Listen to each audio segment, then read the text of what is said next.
കൊൽക്കത്തയിലെ യുവ ഡോക്ടറുടെ ബലാത്സംഗ കൊലയിൽ പ്രതിഷേധം ആളിക്കത്തുന്നു. സെക്രട്ടേറിയറ്റിലേക്ക് വിദ്യാർത്ഥി സംഘടനകൾ അടക്കം നടത്തിയ മാർച്ച് വൻ സംഘർഷത്തിലാണ് കലാശിച്ചത്. പ്രതിഷേധക്കാർക്ക് നേരെ പോലീസ് ജലപീരങ്കിയും കണ്ണീർവാതകവും പ്രയോഗിച്ചു. പോലീസ് നടപടിയിൽ പ്രതിഷേധിച്ചും മമതാ ബാനർജി രാജിവെക്കണമെന്നാവശ്യപ്പെട്ടും BJP നാളെ 12 മണിക്കൂർ ബന്ദിന് ആഹ്വാനം ചെയ്തിട്ടുണ്ട്. അഖിലശ്രീ നൽകും വിവരങ്ങൾ. അഖിലശ്രീ, ഈ ആളിക്കത്തിയ പ്രതിഷേധങ്ങൾക്ക് ഒരവസാനമേ ഉണ്ടായിട്ടില്ല. ഒരുപാട് ദിവസമായി ഇപ്പോഴും മമതയുടെ രാജി ആവശ്യപ്പെട്ടുകൊണ്ട് രംഗത്തുണ്ട് അല്ലേ?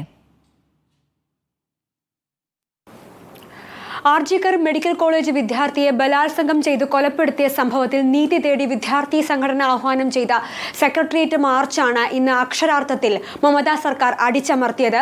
വിദ്യാർത്ഥി സംഘടനയായ പശ്ചിമ ബംഗാൾ ഛാത്രോ സമാജിന്റെ പ്രതിഷേധ മാർച്ചിൽ ഏതാണ്ട് ആയിരക്കണക്കിന് വിദ്യാർത്ഥികളാണ് ഇന്ന് പങ്കെടുത്തത്. ദേശീയ പതാകയേന്തി ആയിരക്കണക്കിന് വിദ്യാർത്ഥികൾ മമതാ ബാനർജി രാജിവെക്കണമെന്നാവശ്യപ്പെട്ട് നഗരത്തിലൂടെ പ്രകടനവുമായി എത്തുകയായിരുന്നു. സെക്രട്ടേറിയറ്റ് മാർച്ചായിരുന്നു അവർ ഇന്ന് നടത്തിയത്. അനിഷ്ട സംഭവം ഉണ്ടാകുമെന്ന ഇന്റലിജൻസ് റിപ്പോർട്ടിനെ തുടർന്ന് വലിയ പോലീസ് സന്നാഹത്തെ ഉപയോഗിച്ചുകൊണ്ട് തന്നെയാണ് ഇന്ന് മമതാ ബാനർജി സമരം അടിച്ചമർത്തുന്ന രീതിയിലേക്ക് കാര്യങ്ങൾ എത്തിയത്.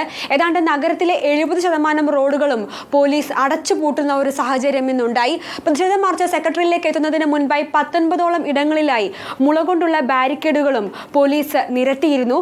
ബാരിക്കേഡുകൾക്ക് പുറമെ വലിയ കണ്ടെയ്നറുകളും കൊൽക്കത്ത നഗരത്തിലെ പ്രധാന റോഡുകളിൽ സ്ഥാപിച്ചിരിക്കുകയാണ്.